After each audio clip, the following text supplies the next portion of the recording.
Hello दोस्तों, मैं Suresh Yadav success अड्डा फॉर यू चैनल में आप सभी का स्वागत करता हूं। गुड मॉर्निंग दोस्तों, आप लोग कैसे हैं? चलिए, तो हमारा क्या हुआ था, हम लोग चलते हैं अपने लेक्चर पे। तो हमारा लेक्चर नंबर क्या हुआ था, 18 हो गया था, 18 ना, आज 19 नंबर लेक्चर है। तो इसमें आज हम लोग क्या देखेंगे, शुद्ध प्रेरणिक परिपथ, जिसको इंग्लिश में बोलते हैं पेवर इंडक्टिव सर्किट। तो हमने इसके पहले पेवर रजिस्टिव में पढ़ा, तो उसमें हमने देख लिया था उसका पावर फैक्टर, उसका फेजर, उसका सदिश आरेख, उसमें पावर फैक्टर एंगल कितना बड़ा, पावर की फ्रिक्वेंसी कितनी आई। उसी प्रकार हम लोग क्या करेंगे, पेवर इंडक्टिव सर्किट की बात करेंगे। तो शुद्ध, जिसको बोलते हैं शुद्ध प्रेरणिक परिपथ। तो शुद्ध प्रेरणिक परिपथ क्या होता है, एक ऐसा परिपथ जिसमें क्या हो, एल हो, एल लगा हो और आर तथा सी क्या हो, ना हो ना। एक ऐसा परिपथ जिसमें क्या हो, एल लगा हो और आर और सी क्या हो, ना उपस्थित हो, उस प्रकार के परिपथ को क्या बोला जाता है, पेवर इंडक्टिव परिपथ या शुद्ध प्रेरणिक परिपथ। तो हम लोग चलते हैं, इसके बारे में देखते हैं इसमें होता क्या है, इसका पावर फैक्टर कितना होगा, इसमें कौन लीड करेगा कौन लैग करेगा, एक एक पॉइंट बहुत क्लियर समझते हैं। ठीक है दोस्तों, बस आप लोग को क्या काम करना है, जल्दी से जल्दी सारा वीडियो को क्या कर दो, शेयर कर दो, जिससे मैक्सिमम लोग लाइव आ जाएं। और वीडियो में बहुत मज़ा आने वाला है आज। ठीक दोस्तों, देखो तो हम लोग स्टार्ट करते हैं शुद्ध प्रेरणिक परिपथ। दूसरा था ना, शुद्ध प्रेरणिक परिपथ, जिसको हम लोग बोलते हैं पेवर इंडक्टिव सर्किट। इंग्लिश ज़रूर जानना, CKT लिख देते हैं, समझ लो सर्किट है। क्लियर। अब पेवर इंडक्टिव परिपथ, तो पेवर इंडक्टिव परिपथ में हमने आपको बता दिया कि ऐसा परिपथ जिसमें यल हो और सी और आर और सी ना हो। और ये हमारा जो यल और सी यल होता है, क्या करता है, एनर्जी को स्टोर करने वाली डिवाइस है। अगर हम लोग बात करें कि एक कोई लेमिनेटेड कोर ले लें, परतदार लोहा आयरन कोर ले लें, और इसके ऊपर हम लोग कोई तांबे की या कॉपर की मोटे तार की वाइंडिंग कर दें, तो इसी को हम लोग क्या कह लेते हैं, चोक कुंडली ना। इसको चोक कुंडली कहा जा सकता है कब, जब ये तार हमारा कॉपर का मोटा होगा, ये हमारा जो कोर होगी ये आयरन की होगी, लेमिनेटेड होगी, परतदार होगी, इसके ऊपर हम मोटे तार की अगर वाइंडिंग स्थापित कर दें टर्न को, तो ये हमारी जो कुंडली कहलाएगी, क्या कहलाएगी, चोक कुंडली। क्लियर। तो ये चोक कुंडली होती है। तो हम इसमें देखते हैं होता क्या है। तो देखो इसका फिगर पहले, तो इसका मैं फिगर में देखो, ये हमारा क्या है, एल। एकदम बहुत अच्छे समझना है, समझ में आएगा बहुत ज़बरदस्त। ये एल है। क्लियर दोस्तों। ये हमारा वोल्टेज है, जिसको हम लोग बी बराबर क्या बोलते हैं, BM साइन ओमेगा टी। ये हमारा स्टैंडर्ड वोल्टेज का इक्वेशन है, बी बराबर। और ये एल है, और इसमें धारा मान लो क्या जा रही है, आई। क्लियर दोस्तों, कोई दिक्कत यहाँ तक? कोई। देखो अब आगे चलते हैं। अब इसका वोल्टेज का इक्वेशन हमारा ये आ गया। अगर हम लोग फेजर की बात करें इसकी ना, ये फेजर खींचिए। अगर मान लो हमारा बी वोल्टेज हमने ये अप्लाई किया, तो धारा क्या होगी, यहाँ पे होगी ना, और क्या होगी, 90 अंश पीछे।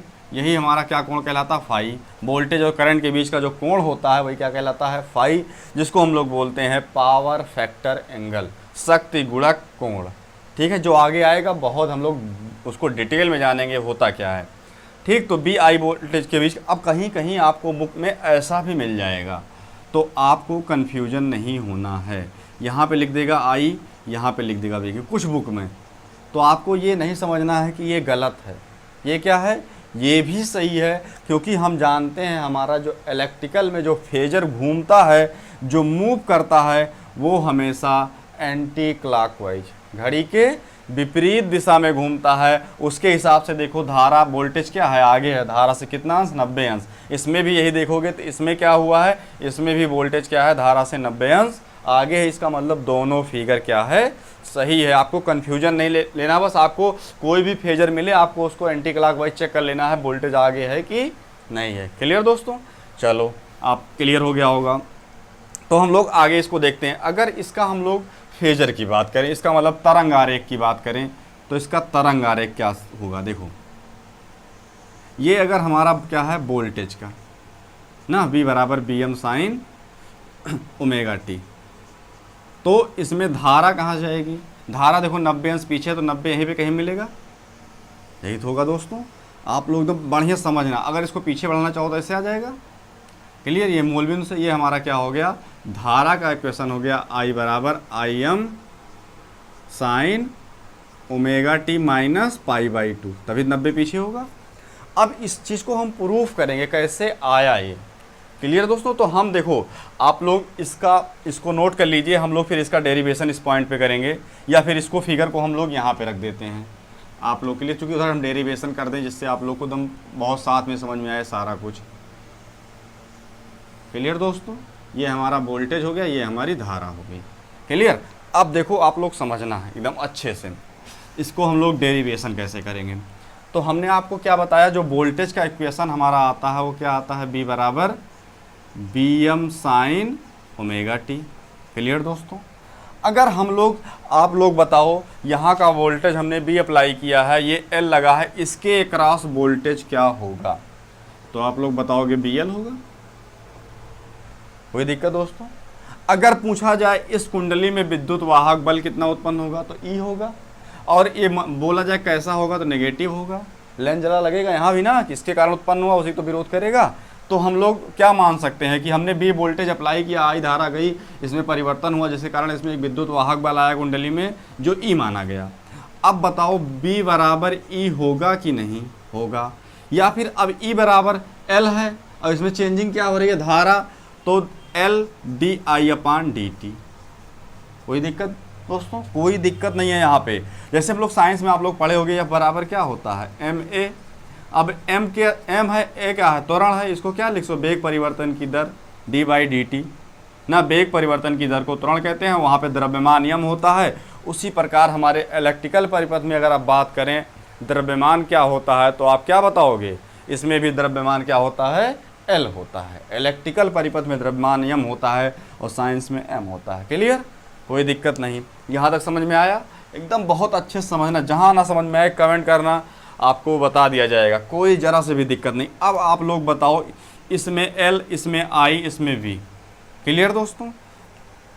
अब इसको हम लोग क्या कहेंगे, ट्रांसफ़र, या फिर B की वैल्यू यहाँ पे पुट कर देते हैं।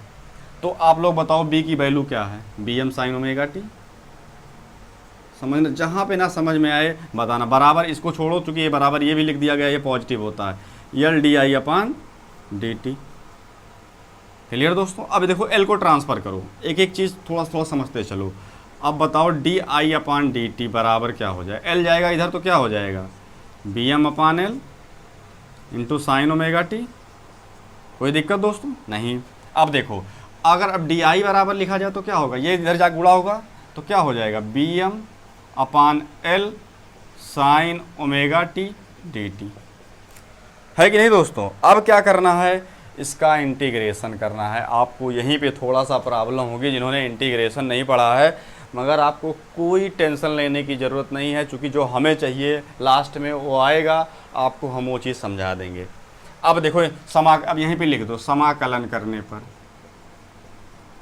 समाकलन करने पर, समाकलन करोगे di क्या हो जाएगा, I हो जाएगा, ये क्या हो जाएगा, Bm हो जाएगा, ये L हो जाएगा। ये साइन ओमेगा टी का जब समाकलन होगा तो क्या हो जाएगा, ये minus cos omega t upon omega. यही इतना आपको याद रखना है, हो जाएगा। अब देखो इसको अगली लाइन में क्या लिख सकते हो, I बराबर, तो ये हो जाएगा minus Bm upon omega L into cos omega t. कोई दिक्कत यहाँ से। बस आपको अब यहाँ पे एक चीज़ ये समझना है कि जो हमारा minus Bm upon omega L into cos omega t है, ये फंक्शन कॉस में चला गया है, मगर वोल्टेज का जो फंक्शन है वो किस में है, साइन में है। इसी दोनों चीज़ को समझते हुए हमें सॉल्व करना है। अब देखो इसमें, अब इसको हम लोग क्या करेंगे, I बराबर Bm अपान ओमेगा L। अब इसको क्या करेंगे, 90 माइनस से चेंज करेंगे ना, sine 90 minus theta cos theta होता है, तो 90 से चेंज कर लो, माइनस यहाँ पे रहने दो। इसको क्या करो, साइन π/2 माइनस ओमेगा टी। जहाँ ना समझ में बताना। अब माइनस को हम लोग एडजस्ट करा दें अंदर में, तो Bm upon omega L into sine, अब ये माइनस जब अंदर जाएगा तो ये ओमेगा टी पॉजिटिव हो जाएगा ना, तो इसको पहले ले आओ, माइनस π/2। क्लियर दोस्तों। अब आप लोग ये बताओ Bm अपान ओमेगा L क्या है, दोस्तों आप लोग बताओ, B M upon omega L क्या है, आई एम ही तो है ना। और ये अब देखो आई एम हो गया, ये हो गया sign omega t minus pi by 2, ये हमारा क्या हो गया आई बराबर। दोस्तों समझ में आया कि नहीं, देखो ये हमारा b बराबर B M sine omega t आया, ये वाला आई बराबर I M sine omega t आया। क्लियर दोस्तों, ये आई बराबर I M sine omega t minus pi by 2 आया। तो आप देखो समीकरण 1 तथा 2 देखो, यहाँ से आपको क्या समझ में आ रहा है, यहाँ से ये समझ में आ रहा है कि यहाँ साइन ओमेगा टी है, यहाँ भी साइन ओमेगा टी है, मगर क्या हुआ है इस ओमेगा टी में से 90 गया है, घट गया है। और किस में घटा है, धारा वाले इक्वेशन में। अब धारा वाले इक्वेशन में जब 90 घट गया है तो धारा क्या होगी, 90 अंश पीछे होगी कि नहीं। तो देखो आपको इक्वेशन से भी दिख रहा है कि जो धारा होगी वो क्या होगी, वोल्टेज से 90 अंश पीछे होगी। अब यहाँ पे लिख लो, चूंकि यहाँ पे लिख लो आई एम बराबर क्या होगा, B M upon omega L. ये इंपॉर्टेंट फार्मूला है, अगर पूछा जाए दे देगा कि एक इंडक्टिव परिपथ है जिसमें मैक्स अधिकतम वोल्टेज का मान इतना है और एल का मान दे देगा, तो आपसे कहेगा धारा निकालो, तो आप लोग ये फार्मूला अप्लाई कर देना। क्लियर दोस्तों, यहाँ तक समझ में आया। अगर यहाँ तक आपको समझ में आ गया तो आप लोग कमेंट करके बता दीजिए समझ में आया कि नहीं, जिससे हम देख लें आपका कमेंट क्या आपको समझ में, जहाँ भी दिक्कत हो। चूँकि बस आपको यही इंटीग्रेट समाकलन थोड़ा सा ध्यान देना है, अगर आपको नहीं आ रहा है तो बस आपको ये लाइन याद रखना है, ये लाइन, चूँकि ऐसे आ जाएगा एक इंडक्टिव परिपथ है जिसमें वोल्टेज का समीकरण b बराबर B M sine omega t है, तो धारा का समीकरण लिखो, तो आपको विकल्प में ये मिल जाएगा। चूँकि हो सकता है PCL का पेपर थोड़ा सा नॉर्मल हो जाए, मगर आपका UP आर्बिनल का पेपर तो थोड़ा सा टफ होगा ही, और कॉन्सेप्ट बेस आता है उसका पेपर, तो आपको एक एक कॉन्सेप्ट को याद रखते हुए चलना है। ठीक है दोस्तों, तो आप लोग कमेंट करके बताइए समझ में। जिसको नहीं समझ में आया वीडियो को एक बार रोक लेना या फिर पीछे करके दोबारा देख लेना, एकदम निश्चित है 100% समझ में आएगा। क्लियर दोस्तों, तो आप लोग इसका स्क्रीनशॉट ले लीजिए, हम लोग चलते हैं आगे। तो आप लोग वीडियो को एक बार दोस्तों शेयर कर दीजिए ना, सभी के पास शेयर कर दीजिए जिससे ज़्यादा से ज़्यादा लोग जुड़ जाएँ। अभी हम इसका पूरा कॉन्सेप्ट समझा देते हैं, बस आप लोग वीडियो को शेयर कर दिया करिए मैक्सिमम के लोग के पास, जिससे मैक्सिमम से मैक्सिमम लोग जुड़ें और सफलता मिले उनको। ठीक है दोस्तों, आप लोग स्क्रीनशॉट ले लीजिए इसका। हो गया दोस्तों, ओके। तो इसको हम लोग मिटाते हैं, थोड़ा सा अब इसको मिटाते हैं, आपको थोड़ा सा समझाते हैं इसको, तो आप लोग समझिए थोड़ा सा। अब इसमें समझने के लिए आपको दोनों इक्वेशन देखो लेते हैं, वही समझाते हैं। हमारा देखो b बराबर क्या आ गया, B M sine omega t, पहला इक्वेशन आया। सॉल्व होके जो i का इक्वेशन आया वो आया I M sine omega t minus pi by 2। एकदम रटना नहीं है, टेक्निकल आपको रटना है ही नहीं। चाहे हम आपको DC हमने पढ़ाया, पूरा पीछे लेक्चर पढ़ा हुआ है 15, 16, 17, आप लोग पूरा लेक्चर जाके देखिए, आपको DC में कहीं भी प्रॉब्लम नहीं है। हमने बहुत सारी सर्किट सॉल्व कराई हैं, बहुत सारे ऑब्जेक्टिव भी सॉल्व कराए हैं। क्लियर दोस्तों, तो आप लोग DC देखिए, एकदम मज़ा आएगा। उसके बाद AC में भी कोई कहीं भी रटाएंगे नहीं, चाहे AC होगा, चाहे DC होगा, चाहे मशीन आगे आएगी, और कंटिन्यूअस सीरियल वाइज लेक्चर आपको मिलेगा, एक एक लेक्चर सीरियल वाइज। बस आप लोग वीडियो को शेयर करते रहिए और वीडियो में बने रहिए। वीडियो को पसंद अगर आ रही है तो आप लोग लाइक ज़रूर करिए, अगर पसंद आ रही है तब। ठीक है दोस्तों, अब देखो समीकरण 1-2 से क्या हो रहा है, समीकरण 1-2 से ये स्पष्ट हो रहा है कि करंट और वोल्टेज के बीच का जो फेज डिफरेंस है, जिसको हम लोग कलांतर बोलते हैं, कितना है, पाई बाई 2 ना। फेज डिफरेंस क्या है, 90 अंश है। इसका मतलब क्या हुआ, अगर कलांतर 90 अंश किसी चीज़ में हो जाता है दो चीज़ की तुलना में, तो इसका मतलब ये होता है जब एक 0 होगा इक्वेशन तो दूसरा मैक्सिमम पे होगा। क्लियर दोस्तों, जब एक 0 पे होगा तो दूसरा क्या होगा, मैक्सिमम पे। आपको फेजर में भी दिख रहा होगा कि ये जब हमारा देखो यहाँ शुरुआत हुई, जब ये हमारा वोल्टेज मैक्सिमम पे पहुँचा, देखो धारा क्या है, 0 है कि नहीं दोस्तों, आप लोग बताइए 0 पे है कि नहीं। अब यहाँ पे देखो, जब यहाँ पे देखो ये धारा मैक्सिमम पे पहुँची तो वोल्टेज क्या है, 0। आपको क्लियर दिख रहा है कि नहीं, बस आपको यही इतना समझना है। अगर अभी यह मान लो कि ओमेगा टी का कोण क्या है, 90 है या पाई बाई 2 है, मान सपोज कर लो, मान लो ओमेगा टी बराबर थीटा बराबर 90। आपको हम दिखा देते हैं कैसे, क्यों ऐसा हो रहा है। देखो ओमेगा टी बराबर थीटा इंटू 90।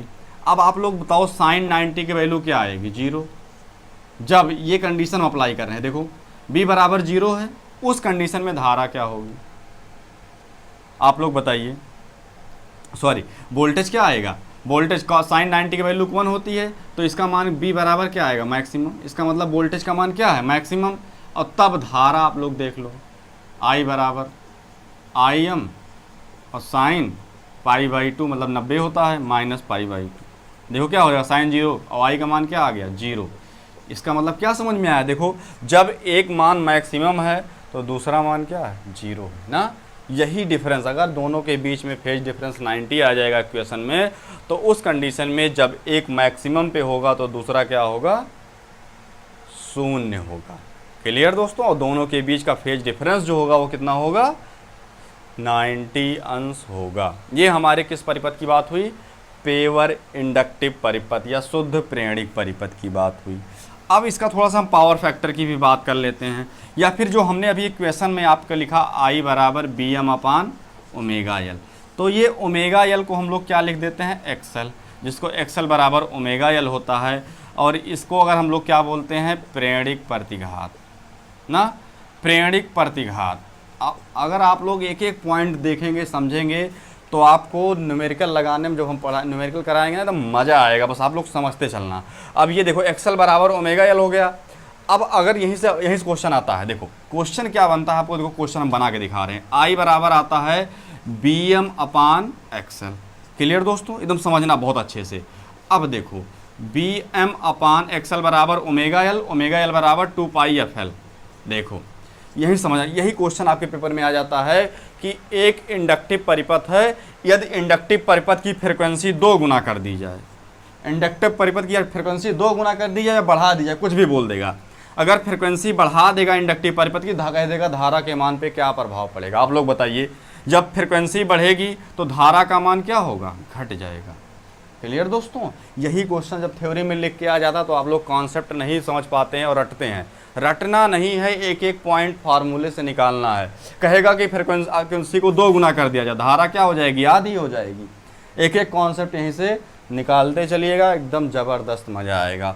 और हम आप लोगों से वादा किए हैं कि आपको एक न्यूमेरिकल कराएंगे अभी, फॉर्म फैक्टर, पीक फैक्टर। तो आप लोग वीडियो में बने रहो, लास्ट में उसका न्यूमेरिकल कराएंगे, ज़बरदस्त तरह से निकलवाएंगे, 5-6 पॉइंट निकलवाएंगे उसके, क्या क्या आता है। बस आप लोग इसको पहले पूरा करिए। यहाँ तक समझ में आ गया ये कैसे सवाल यहाँ से आता है। अब देखो, अब बात हो जाती है कि इसका हम लोग पावर फैक्टर की बात कर लें। तो हमने देखा जो एंगल आया करंट वोल्टेज के बीच का क्या आया, 90। तो कॉस 90 की वैल्यू 0। इसका मतलब जो शुद्ध प्रेरणिक परिपथ होता है उसका पावर फैक्टर कितना होता है, तो कितना होता है दोस्तों, कमेंट करके आप लोग बताइए। 0, 0 होता है। पावर फैक्टर 0 होता है, मगर पावर फैक्टर एंगल जब पूछेगा तो आपको कितना बताना है, 90। क्लियर दोस्तों, ठीक। तो यहाँ तक समझ में आ गया, बहुत अच्छे। अब देखो आपको हम इसके पावर के बारे में बताते हैं, इसकी पावर क्या होगी ना, एकदम पूरा डेरिवेशन सहित बताएंगे। पावर, शक्ति क्या होगी ना, शक्ति।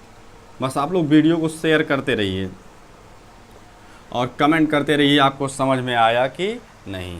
क्लियर। अब पावर की जब बात हुई तो हमने देखो पावर का हमारा फार्मूला होता है P बराबर V/I, यही होता है। और B बराबर क्या आया था हमारा, Bm sin ओमेगा टी। चूँकि शॉर्ट फॉर्म में हम नहीं, भाई शॉर्ट फॉर्म भी बता देंगे मगर आपको थोड़ा सा हल्का सा लॉन्ग फॉर्म लेंगे। I बराबर क्या आया था, Im sin omega t minus π/2। आया था कि नहीं दोस्तों, आया था बिल्कुल।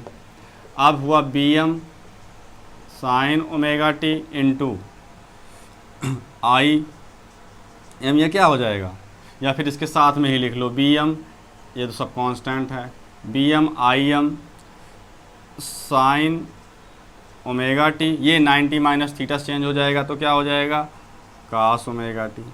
क्लियर दोस्तों। या फिर माइनस आगे कर लो, अगर माइनस की बात हो रही। देखो ये हो गया। अब क्या करो, इसमें 2 से गुणा कर दो, 2Bm Im, कोई दिक्कत। अब क्या करो, 2 से भाग भी कर दो, तो साइन गुणा यहाँ पे लिख दो, ज़्यादा सही रहेगा। ठीक, कट जाएगा, कोई दिक्कत नहीं है ना। Omega T into cos omega T. अब देखो 2 sin A into sine B बन गया, फार्मूला ट्रिग्नोमेट्री का। ये क्या हो जाएगा, minus B M I M two, ये क्या हो जाएगा, साइन 2 ओमेगा टी हो जाएगा। अब 2 ओमेगा टी हो गया तो इसके पूर्ण चक्र का मान क्या होगा, अगर इसी के पूर्ण चक्र की बात करें, ये cos 2 ओमेगा टी हो गया तो इसके पूर्ण चक्र का मान क्या हो जाता है, 0 हो जाता है। जब इसका इंटीग्रेशन करोगे 0 to 2 पाई तो ये इसका मान क्या आ जाएगा, 0, तो पावर हो गई 0। इसका मतलब ये हो गया कि हमारा जो पेवर इंडक्टिव परिपथ होता है, जिसको बोलते हैं शुद्ध प्रतिरोधी परिपथ, उसका पावर फैक्टर क्या होता है, बताइए आप लोग, 0 हो, उसके पावर फैक्टर सॉरी शक्ति क्या होती है, 0 होती है। अगर इसको शॉर्ट फॉर्म में आप लोग समझना चाहें तो देखो शॉर्ट फॉर्म ये है, हम लोग शक्ति किसी परिपथ की जो पढ़ते हैं क्या आती है, बी आई कॉस फाई, यही तो आती है। अब बी लिखो, आई लिखो, कॉस फाई क्या है, कॉस 90, यही तो आती है, कॉस 90 ही तो होता है। अब कॉस 90 की वैल्यू 0, तो P बराबर 0, तब भी पावर क्या होती है, 0, और इससे निकालोगे तब भी तुम्हारी पावर क्या आएगी, 0 आएगी।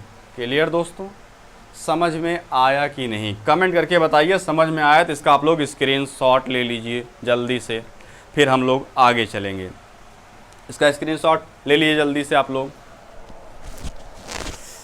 क्लियर दोस्तों, चलो अब इसको हम लोग मिटाते हैं, इसको हम लोग इसका साइकिल भी देख लेते हैं, क्योंकि साइकिल से क्वेश्चन बहुत आता है। क्यों इसका 0 आया पावर, इसको हम लोग तरंग आरेख से भी देख लेते हैं। देखो हमने आपको क्या बताया, जो ये फिगर बना हुआ है। क्लियर दोस्तों, एक एक चीज़ समझना, हमने आपको बताया कि हमारा जो वोल्टेज का समीकरण बना, ये बना, एकदम अच्छे से समझना, वोल्टेज का ये बना, और जो धारा हमारी गई वो यहाँ से गई 90 अंश पीछे, समझना। अब ये हमारा क्या हो गया, ये वोल्टेज हो गया, ये हमारी धारा हो गई। क्लियर दोस्तों, थोड़ा सा ऊपर हो गई है इसको। अब देखो अगर इसको इसे पीछे बनाया जाए तो यहीं कहीं मिलेगी जाके, ये धारा का भाग नेगेटिव। अगर इसकी पावर, किसी परिपथ की जब पावर की बात करते हैं तो P बराबर वी आई होता है। क्लियर दोस्तों, देखो यहाँ पे कट रहे, अब इसको मिला दो, देखो इसको इस पॉइंट से तोड़ दो, उसके बाद इसको इस पॉइंट से तोड़ दो। देखो समझना हम क्या दिखाना क्या चाह रहे हैं, आपको वही चीज़ समझना है। अब आप लोग देखो, इस एक पूरे 180 तक का कोण हमने ले लिया, इसको 2 भाग में डिवाइड किया। अब पावर की हम लोग बात करेंगे तो आप लोग देखिए इसका पावर कहाँ जाएगा, ये वाला भाग वोल्टेज का कहाँ है, जिस भाग का, देखो इस वाले भाग की बात करो सिर्फ पूरे इस तरफ, तो इसकी जो धारा है क्या है, नेगेटिव, धारा नेगेटिव है ना, और वोल्टेज क्या है, पॉजिटिव। तो बताओ पावर किधर जाएगी, पॉजिटिव नेगेटिव किस में जाएगी, नेगेटिव ना। जब पॉजिटिव नेगेटिव का गुणा होता है तो किधर जाता है, नेगेटिव। तो हमने इतना वोल्टेज, पावर का फार्मूला P बराबर वी आई होता है, तो पावर तो पॉजिटिव है, धारा नेगेटिव है, तो मान क्या आएगा, नेगेटिव। इसका मतलब जो पावर होगी ये कहाँ जाएगी, ये, और दुगना जाएगी, चूँकि क्या है करंट वोल्टेज का ये है वो दोनों गुणा नेगेटिव जाएगा ना, ये हमारी पावर हो गई P। अब इस साइकिल की बात करो, इस साइकिल में देखो यहाँ से यहाँ तक क्या जब वोल्टेज है पॉजिटिव है, और यहाँ से यहाँ तक की धारा क्या है, पॉजिटिव, तो इसका जब यहाँ तक आया तो ये कहाँ तक जाएगा, देखो ये तो जाएगा पावर। देखो तो पावर देखो कहाँ जा रही है, वोल्टेज, और ये वोल्टेज यहीं से पावर ऊपर जा रही है। इसका मतलब क्या हुआ, इसका मतलब ये हुआ कि हमारी जो पावर होती है या पावर की जो फ्रिक्वेंसी होती है, यही पूछता है ना कि शुद्ध इंडक्टिव परिपथ में पावर की फ्रिक्वेंसी कितनी होती है, तो आपको सीधे सीधे बताना है कि पावर की जो फ्रिक्वेंसी होगी वो करंट और वोल्टेज की फ्रिक्वेंसी की 2 गुना होगी। और पावर का अगर साइकिल पूछे कैसा होगा ना, अगर थोड़ा और डिफ़िकल्ट पेपर में अगर जाना चाहे वो, और पूछे कि इसका जो हमारा पावर का साइकिल बना हुआ है ये कैसा होगा, तो आप लोग क्या बताओगे, बताओ जल्दी कमेंट करके बताओ, पावर का साइकिल कैसा है। तो आपको ये बताना है दोस्तों कि जो इसकी साइकिल होगी वो कैसी होगी, सिमेट्रिकल होगी। सिमेट्रिकल कहने का मतलब सममित होगी। जितना अगर कोई साइकिल, ये सममित का मतलब ये होता है कि जो कोई साइकिल जितना पॉजिटिव में जाए उतना नेगेटिव में चली जाए तो उस साइकिल को बोला जाता है सममित ना। इसकी साइकिल कैसे होगी, सममित होगी, मतलब सिमेट्रिकल होगी। मगर हमने इससे पहले वाली वीडियो में हमने जब पेवर रजिस्टिव की बात की थी तो उसमें हमने देखा था पावर नेगेटिव में जा ही नहीं रही थी, बार बार पॉजिटिव हो जा रही थी। तो उसका जो हमारा वो बना था पावर का साइकिल कैसा था, अनसिमेट्रिकल हो गया था ना, असममित हो गया था। मगर इसमें क्या है, सम्मित है। जितना, क्योंकि पावर जो है जितना नेगेटिव में गई, नेगेटिव में गई है, ये नेगेटिव वाला भाग है ना, जितना नेगेटिव में गई है उतना पॉजिटिव में गई है, इसलिए ये सिमेट्रिकल साइकिल है। अगर पूछा जाए पीरियोडिक है कि नहीं, पीरियोडिक है। पीरियोडिक हमारी रजिस्टिव की भी थी, इसकी भी है, पीरियोडिक है और सिमेट्रिकल भी है। क्लियर दोस्तों? तो आपको समझ में आ गया। पावर की फ्रिक्वेंसी पूछेगा तो 2 गुना, करंट और वोल्टेज की फ्रिक्वेंसी का 2 गुना। तो आप लोग बताइए, आपको ये पूरा डेरिवेशन शुद्ध इंडक्टिव परिपथ का समझ में आया कि नहीं? तो अब देखो यहाँ से अगर क्वेश्चन की बात करें तो क्वेश्चन आपको हम बता देते हैं क्या आएगा। 5-6 क्वेश्चन बनते हैं, 5 6 बता देने। तो पहला क्वेश्चन ये बनेगा, शुद्ध प्रेरणिक परिपथ का शक्ति गुणक कितना होता है? बहुत ज़्यादा पूछता है ना। तो शुद्ध प्रेरणिक परिपथ का पावर फैक्टर शक्ति गुणक 0, पहला क्वेश्चन। दूसरा पूछता है कि शुद्ध इंडक्टिव परिपथ में करंट और वोल्टेज के बीच का कोण कितना होता है? तो आप दोस्तों कितना बताओगे? 90। तीसरा क्वेश्चन ये बनता है कि करंट और वोल्टेज के बीच अग्रगामी या पश्चगामी से रिलेटेड पूछता है, तो आप क्या बताओगे? इसमें जो धारा होती है वोल्टेज से 90 अंश पश्चगामी होती है, या फिर दूसरे वर्ड में यह कह सकते हो कि इस परिपथ का जो वोल्टेज होता है वो धारा से 90 अंश अग्रगामी होता है। ध्यान से सुनना, मतलब वोल्टेज से धारा पश्चगामी, मगर जब धारा से रिलेट करोगे तो धारा से वोल्टेज 90 अंश अग्रगामी होता है। किसी तरह से पूछ लेगा, कोई दिक्कत नहीं। 3 क्वेश्चन हो गया दोस्तों। अगला क्वेश्चन पूछ सकता है कि शुद्ध प्रतिरोधी परिपथ का शक्ति की औसत शक्ति कितनी होती है? तो आप लोग बता देना 0 होती है ना दोस्तों। कितनी होती है? 0 होती है। क्लियर दोस्तों? तो यही 4-5 क्वेश्चन इस टॉपिक से बनते हैं जो बहुत इंपॉर्टेंट हैं। हमें लगता है आप लोग को बहुत अच्छे से समझ में आ गया होगा। आपको समझ में आ गया तो आप लोग कमेंट करके बताइए। क्लियर दोस्तों? और इसको सर्किट को अगर नोट करना चाहें कैसे बनी हुई है तो आप इसका नोट भी कर सकते हैं। हम लोग एक आपके लिए न्यूमेरिकल लेते हैं, उसके बाद आप लोग साथ में सॉल्व करते हुए बताइएगा कि इसका आंसर कितना आएगा। क्लियर दोस्तों? और जिसको नहीं समझ में आ रहा या पहली वीडियो है या पहली बार अगर चैनल पे जुड़ रहे हैं तो प्लीज़ चैनल को सब्सक्राइब करें, जिससे आपको जब वीडियो हमारी 9 बजे मॉर्निंग में आए तो आपके पास नोटिफिकेशन उसका आ जाए ना दोस्तों। और जिसने अभी डीसी परिपथ नहीं पढ़ा है, पूरा जाके पढ़िए। 16-17 लेक्चर है, बहुत मज़ा आएगा। एक एक पॉइंट समझ में आएगा, न्यूमेरिकल सहित विद कॉन्सेप्ट। क्लियर दोस्तों? और आगे और साथ में पर डे लाइव तो रहिए ही, पीछे वाली वीडियो सारी देख लीजिए, जिससे आपका बहुत अच्छे से तैयारी हो जाए। आपकी बार यूपीपीसीएल पार करना है, चाहे जितना टफ पेपर आ जाए, चाहे जैसा पेपर घुमा के पूछे, मगर हमको कन्फ्यूजन नहीं लेना है। तो हमारा जैसे हमने न्यूमेरिकल की बात की थी, अगर न्यूमेरिकल की बात करें तो हमने मान लिया कि एक समीकरण दिया है E बराबर 200 sin 100 पाई टी। ये इक्वेशन इन्होंने दे दिया है। कोई समीकरण है E बराबर विद्युत वाहक बल मान लो इसी का है 100 sin ओमेगा टी, ये इन्होंने दे दिया है। अब ये कह रहे हैं इसमें निकालो।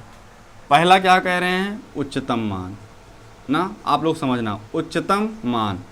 और किसका उच्चतम मान? वोल्टेज का, विद्युत वाहक बल का। दूसरा, अब दूसरा ये कह रहे हैं इसका फ्रीक्वेंसी निकालो, या आरएमएस वैल्यू भी लिख लो, आरएमएस वैल्यू निकालो। तीसरा ये कह रहे हैं आवृत्ति निकालो ना, तीसरा क्या कह रहे हैं? इसकी आवृत्ति निकालो। चौथा ये कह रहे हैं इसका केएफ निकालो, केएफ मतलब फॉर्म फैक्टर, रूप गुणांक निकालो। क्लियर दोस्तों? उसके बाद ये कह रहे हैं कि इसका और क्या निकालने कह रहे हैं? चौथा, ये चौथा पॉइंट हमारा चेंज कर लो, औसत शक्ति भी निकाल लो, औसत शक्ति। क्लियर दोस्तों? औसत शक्ति निकाल लो चौथा। पांचवा रूप गुणांक,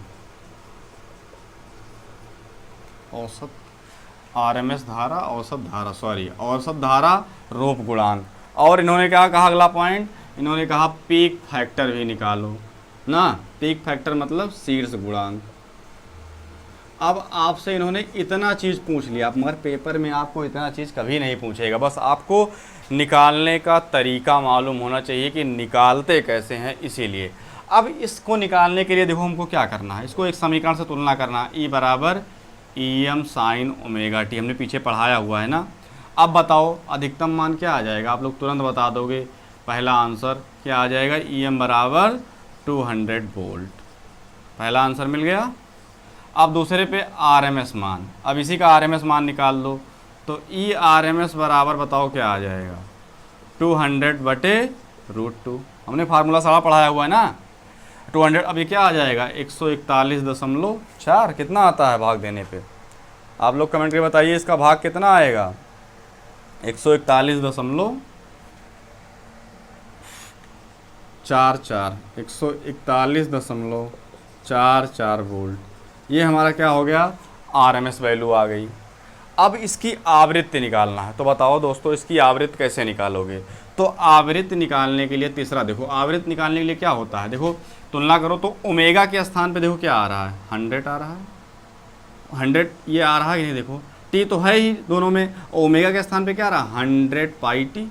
तो देखो ओमेगा बराबर 100 पाई, ओमेगा बराबर 2 पाई एफ बराबर 100 पाई। देखो पाई से पाई कैंसिल हो गया, यह बराबर बताओ क्या आ गया 100/2 बराबर 50 हर्ट्ज। तो फ्रीक्वेंसी देखो आ गई, हमारा कौन सा आंसर आ गया तीसरा। आ गया कि नहीं दोस्तों। एक एक चीज़ समझना, बहुत छोटा सा सवाल होता है, आपसे एक मान पूछेगा जिसको निकालने में मैक्सिमम 15 सेकंड या 10 सेकंड लगेंगे, बस आपको कॉन्सेप्ट होना चाहिए। अब इसका सॉरी औसत धारा हमने लिख दिया, सॉरी यार यहाँ पे औसत ईएमएफ होगा, क्योंकि अगर औसत धारा भी निकाल सकते हैं कब, जब इसका हमें ये आई के फॉर्म में इक्वेशन होता, आई बराबर 200 साइन ओमेगा टी होती तब होता ना, थोड़ा सा हमने मिस्टेक हो गया है, कोई दिक्कत नहीं। अब देखो अगर इसका औसत का मान बात करें तो ई एवरेज बराबर फार्मूला क्या होएगा 2IM/पाई, यही आएगा। अब इसको 2 और यहाँ IM/पाई होता हमारे वोल्टेज के फॉर्म में है, तो 2EM/पाई। अब 2 × EM की मान बताओ कितना है 200/पाई 3.14। अब आप लोग इसका भाग करके बताओ कि इसका भाग कितना आएगा, कितना आएगा दोस्तों। इसका जब भाग करेंगे तो हमारा आएगा 127.27 वोल्ट। क्लियर दोस्तों, फार्मूला सारा याद होना चाहिए। जैसे हमने आरएमएस निकाला, तो अगर ई आरएमएस की बात करेगा तो EM/, क्या होता है √2, ये फार्मूला लगा है यहाँ पे। देखो हमारा 3 निकल गया, ये हमारा चौथा पॉइंट निकल गया। अब इसके बाद हमें क्या निकालना है यहाँ पे 5वां पॉइंट। 5वां में हमारा क्या निकाला रूप गुणांक। रूप गुणांक को हम लोग क्या बोल देते हैं फॉर्म फैक्टर। ये क्या होता है, देखो रूप के एफ बराबर क्या हो जाएगा, आप लोग बताइए के एफ बराबर क्या होगा, तो E/RMS/E एवरेज। E/RMS का मान कितना है, देखो 141.44 बटे इसका मान 1.727, यही तो है। अब दोनों कट के कितना आ जाएंगे 1.11, ये हो जाएगा फ्रॉम फैक्टर। क्लियर दोस्तों, समझ में आया कि नहीं। इसका मान वही आता है, फिक्स आता है, चाहे आप सॉल्व करो चाहे डायरेक्ट लिख दो, तब भी कोई दिक्कत नहीं होगी। ये हमारा 5वां लास्ट पॉइंट हमारा आ गया क्या 6वां। 6वें पॉइंट में हमें क्या निकालना है शीर्ष गुणांक ना, पीक फैक्टर, जिसको हम लोग KP से बोलते हैं। अब बताओ ये क्या होगा, पीक फैक्टर बराबर क्या होता है मैक्सिमम बटे RMS। तो मैक्सिमम मान देखो मैक्सिमम बटे RMS। अब आप लोग बताओ मैक्सिमम क्या है 200, RMS क्या होता है आप लोग बताइए। ERMS देखो 200/√2, तो क्या हो जाएगा 200/√2, 2 से 2 कैंसिल हो जाएगा और हो जाएगा क्या KP बराबर क्या हो जाएगा, बताइए आप लोग KP बराबर क्या हो जाएगा √2 या फिर 1.414। क्लियर दोस्तों 1.414। आप लोग बताइए कमेंट करके आपको सारा आंसर समझ में आया कि नहीं। आप लोग कमेंट करके बताइए जल्दी से कि इसका आंसर समझ में आया कि नहीं। KP बराबर 1.414। तो आप लोग बताइए सारा चीज़ समझ में आ गया कि नहीं। एक एक सवाल का हमने एक एक पॉइंट बताया। अगर आप लोग कमेंट करके ये भी बताना कि सर और बताइए। सवाल तो हम जब ऑब्जेक्टिव लेंगे इसी थ्योरी का तो कम से कम 50 सवाल लगवाएंगे ना। इस हर टॉपिक पे, हर एसी के हर न्यूमेरिकल, हर सूत्र पे सवाल बताया जाएगा। बस इस टाइप में अगर ना समझ में आओ तो एक आध सवाल यहाँ पे और आप लोग प्रैक्टिस करिए। कोई सवाल फंस रहा तो ज़रूर भेजिए। और चूँकि डिस्क्रिप्शन में आपको व्हाट्सएप नंबर मिल जाएगा तो आप लोग वहाँ पे भी क्वेश्चन फ़ोटो खींच के कोई फंस रहा है भेज सकते हैं। क्लियर, आपको सोल्यूशन ज़रूर दिया जाएगा उसी समय या फिर नेक्स्ट डे आपको वाइट बोर्ड पे जब क्लास लाइव रहेगी आपको बता दिया जाएगा। ठीक है दोस्तों, तो आप लोग कमेंट करके बताइए कि आपको जो हमारी आज की क्लास थी ये कैसी लगी। क्योंकि आप ही लोग हमारी फैमिली हो, तो आप ही लोग को बताना पड़ेगा कि आपको हमारी क्लास कैसी लग रही है, क्या इसमें और अच्छा बताया जाए, कैसे बताया जाए। आप लोग कमेंट करके ज़रूर बताइएगा। ठीक है दोस्तों, बस आपको सब कुछ फ्री रहेगा, बस आपको एक ही काम करना है। अगर आपको हमारी वीडियो पसंद आ रही है तो चैनल को सक्सेस अड्डा फॉर यू चैनल को सब्सक्राइब करना है और उसको शेयर करना है, जिससे ज़्यादा से ज़्यादा लोग जुड़ें। तो फिर मिलते हैं हम लोग नेक्स्ट लेक्चर में। ठीक है दोस्तों, तो thank you for watching this video. जय हिंद दोस्तों।